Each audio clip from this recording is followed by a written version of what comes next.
Happy New Year, each and everyone. It's 2023, finally, a new year has begun. And I hope that it's a good year for you and your family and your loved ones, and a good year for the world as well, because we really need some help to stop this war in Ukraine.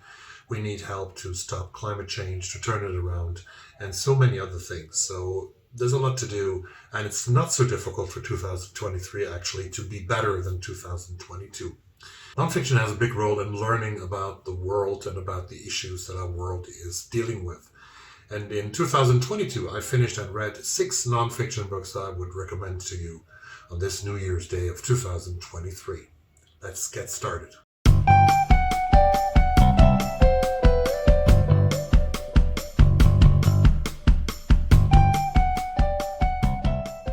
The first book, nonfiction book actually, that I read last year, and it was really a gem, it was really a beautiful experience, was a graphic novel. It was the first graphic novel, I say novel here, but it's a graphic nonfiction book, the first graphic nonfiction book that I've ever read.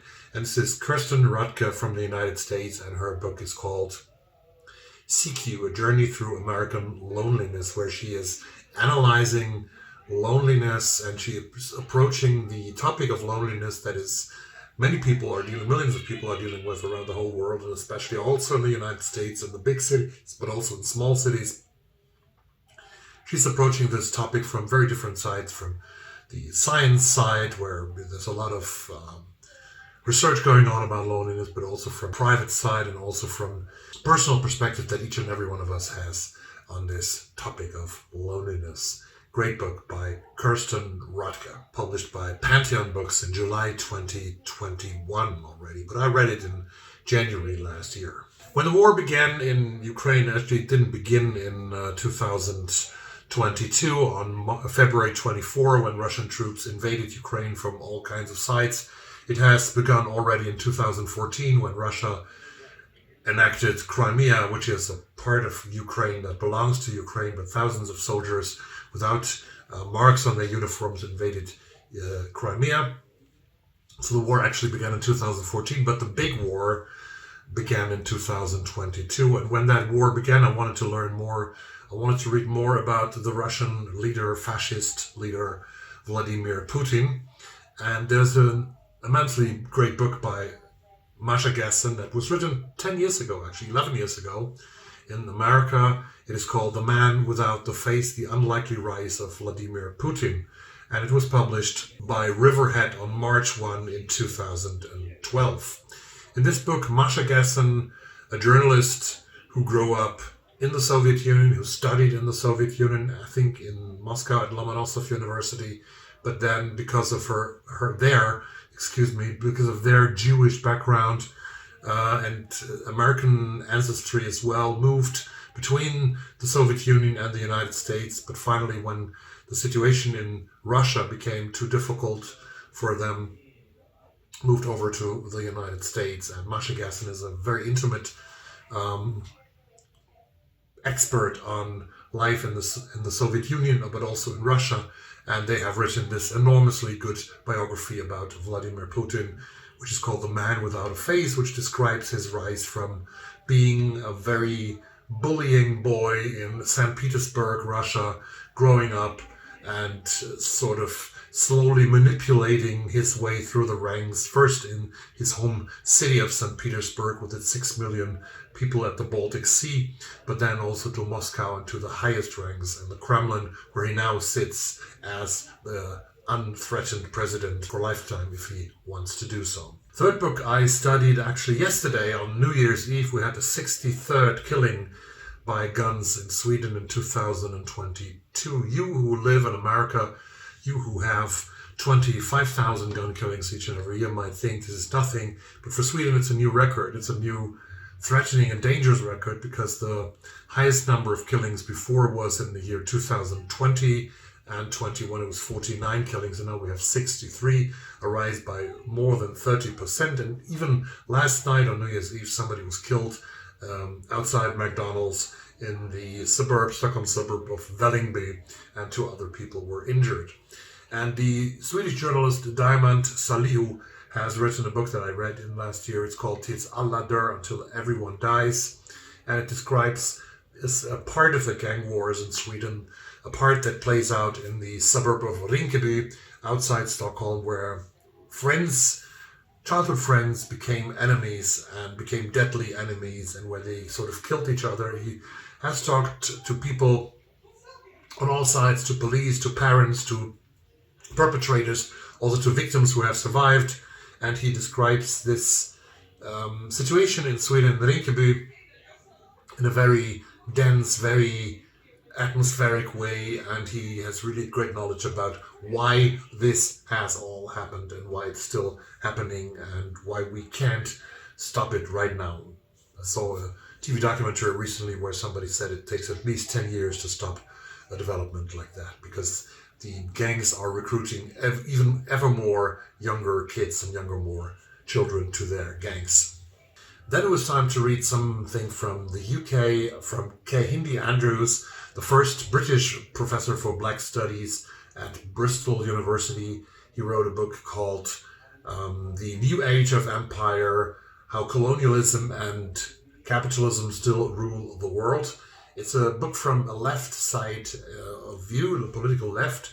It describes the slavery and describes the age of enlightenment, that we call it in Europe, as basically a very racist way of sort of separating the world into different parts. All the great philosophers of the Enlightenment, like Kant and others, they have, and even a biologist like Carl Vladimir from Sweden, they have sort of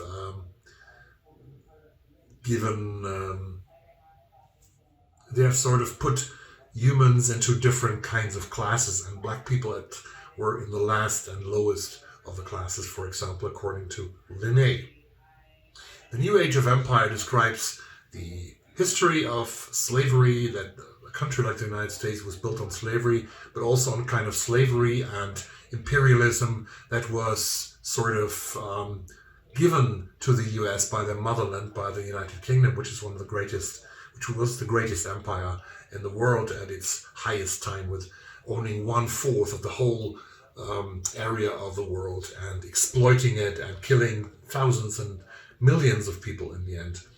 But after the age of colonialism was over and those African, South American, Asian states became independent, this sort of exploitation has not stopped. We have new ways of imperialism, new ways of empires, and they are described in this book by Kehinde in a very good way. And I learned a lot also about my upbringing, about why we white people in Europe, who tend to think that we are sort of the most important thinkers in democracy and human rights, why we should be very modest and very respectful to other countries. When the war in Ukraine went on, and it was getting worse with all the more information about rapes, about tortures, about the killing of civilians, about the murder of children, I wanted to read from the greatest expert of Ukrainian and Russian history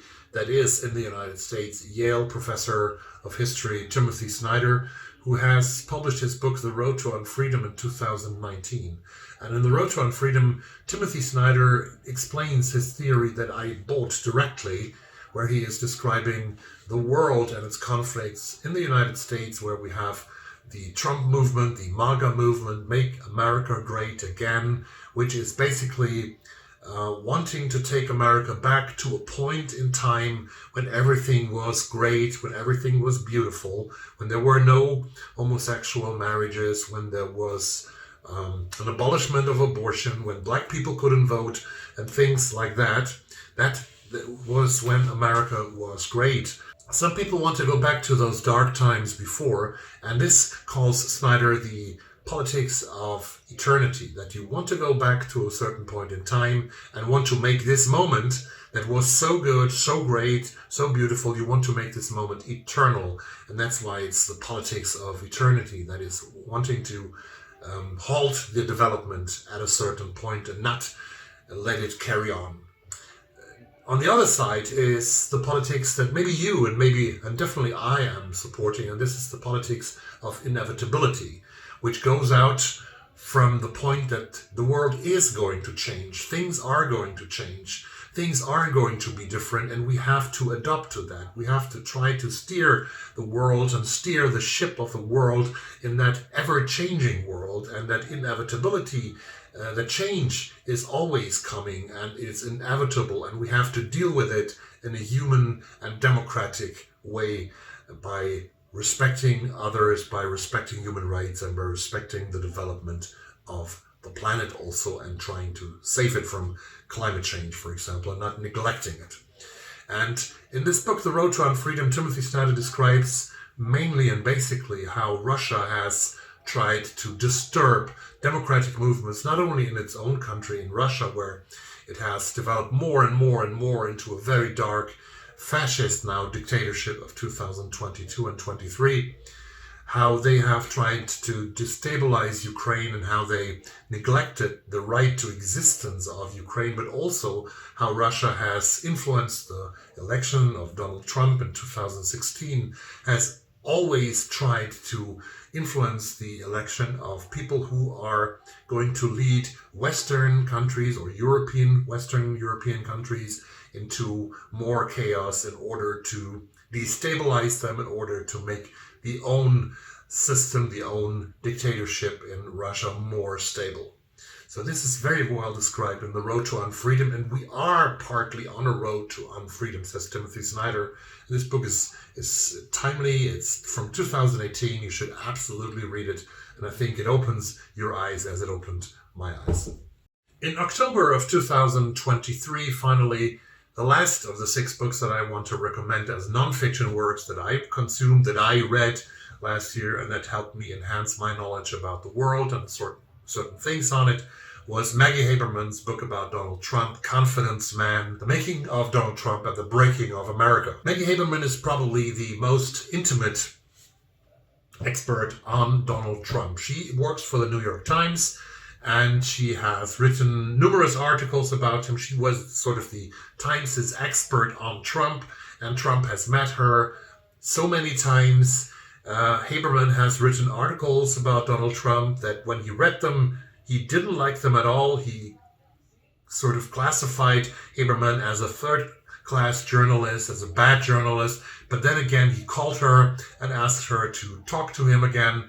And this went on and on and on over the years. And Haberman is able to really paint a portrait or draw a portrait of Trump from the beginning, from his childhood in New York, from son of his great father who was a tycoon in the real estate business in New York, how Trump built his own career without money, with money from his father, but then with ruining most of the economic projects that he started, becoming president of the US because he was a TV star in the television show The Apprentice. And she's describing this very ambiguous personality. And on 597 pages, Maggie Haberman paints a very vivid portrait. And I believe that I read a couple of books by Bob Woodward, for example, also by Michael Wolff, I think, who has done 2 or 3 books about Trump. I think that in the end, in like 10, 20, 30 or 40 years even, Maggie Haberman's book, Confidence Man, will be the one that people will borrow, will buy, will take home from the library to study what happened actually during these years from, let's say, 2014 mainly to 2020 and 21, but also how this man was possible and how he made his way through the American society, because it's a very typical story of how things can go in America. These are my 6 nonfiction books. I actually realized that I have to do more nonfiction this new year, and I also have a lot of plans already for this. Thanks very much for watching this now, and I hope that you stay tuned to this channel. There are channel plans. I will come to them in another video soon, and I hope that, well, we'll stay connected over the year in 2023. Stay healthy. That's the most important thing, and I see you here. Bye.